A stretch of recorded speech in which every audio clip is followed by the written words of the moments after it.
So the reviews of Dr. Sleep, I did read those. They're positive, right? I mean, I read New York Times. And but nothing quite like Margaret Atwood's in the New York Times. I read it first thing this morning when I got the paper, read it, and now see, here's the thing. I've never read The Shining, so I would need to go read The Shining before I read Dr. Sleep. But, I mean, I haven't read a glowing review like that in quite some time. I mean, oh, my God. Well, King's been doing interviews for it, and, of course, every interviewer brings up the Kubrick film because it really is one of those. I mean, the book was a smash. It was really Stephen King's first bestseller. But it's one of those things where the popularity of the film eclipses the book. So he's definitely asked about it all the time, and he repeats how much he hates the movie. And then he said something to the effect of, and it's basically the Shelley Duvall's portrayal of Wendy in the movie is the most misogynistic character I've seen in modern cinema. I've read about that. Yeah, I get his point, I guess, but she's it's no more misogynistic than most horror movies. I mean, most horror movies have a female in the lead that's in some kind of jeopardy. I mean, probably 70%, So, I don't know. What's really misogynistic about it? I'm not really sure. I mean, I never saw the Stephen Daly miniseries. Oh, I like that. Ugh. And is that really an improvement? I mean, no. It in no way is it an improvement. The guy from fucking Wings, really? Really, you're gonna tell me Stephen Daly over Jack Nicholson? I'll take Jack Nicholson regardless. Is it Stephen Daly? That's not his name. Yeah, it is Tim Daly. Is it? Or Tim Daly? I'm sorry. No. I'm so sorry. No. It was Stephen Weber.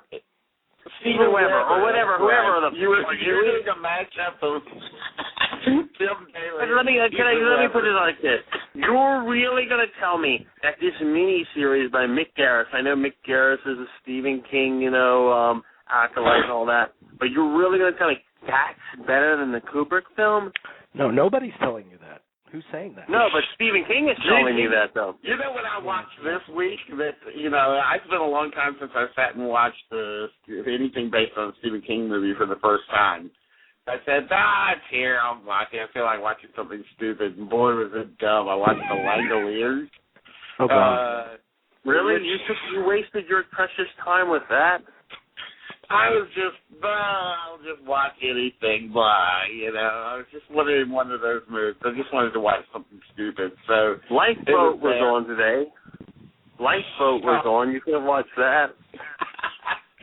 Yeah, it was true. The Lady Vanishes was on. You could have watched that. It felt like afterwards you just ate like a big old, bag of candy or something. It wasn't even really good candy. It was like that orange and black candy that you get at Halloween or whatever, The candy earlier must have been on somewhere. Still sick.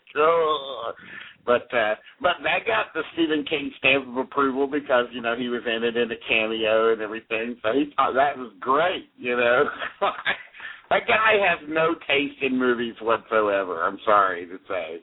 I agree with you.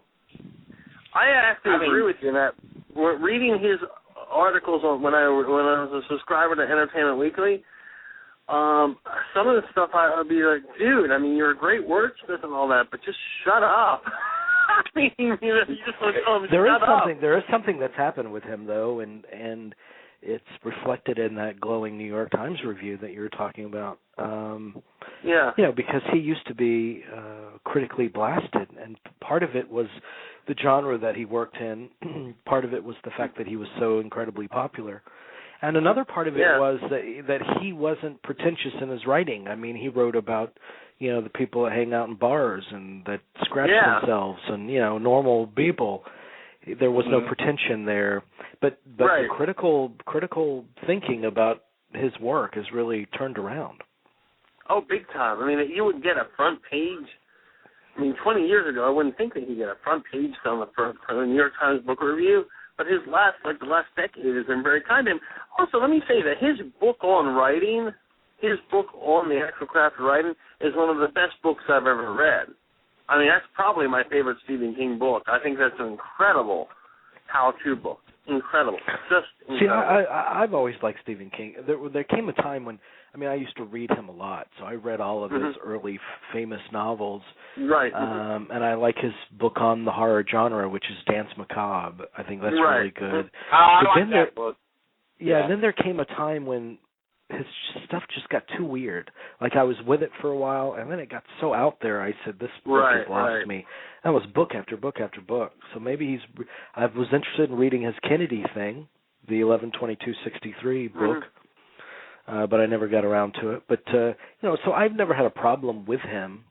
But of course he's going to hate. Of course he's going to hate Kubrick's The Shining. It changes everything about his book. You know? Why would he like it?